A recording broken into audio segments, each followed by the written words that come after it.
Hello and welcome to 4th grade science. My name is Miss Jensen and today we will be going through the rock cycle. After I give the quick presentation, I will have this week's assignment. So let's get started.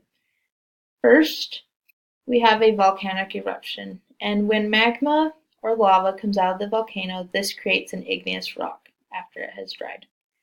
Then, when a rock is broken down into sediments through wind and water, we have free particles that are broken down, and they start to stick together and layer upon each other to make a sedimentary rock.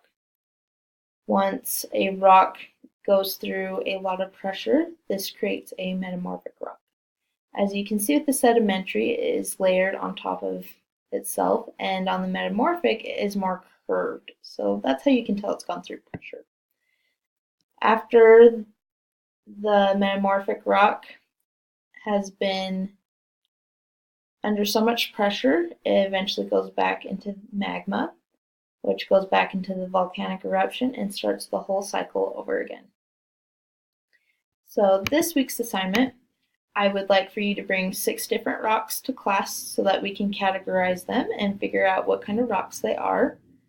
Then I would like for you to draw the rock cycle and have it colored and bring it to class. This is just so that you can understand the cycle better and be prepared for the test. Thank you and have a nice day.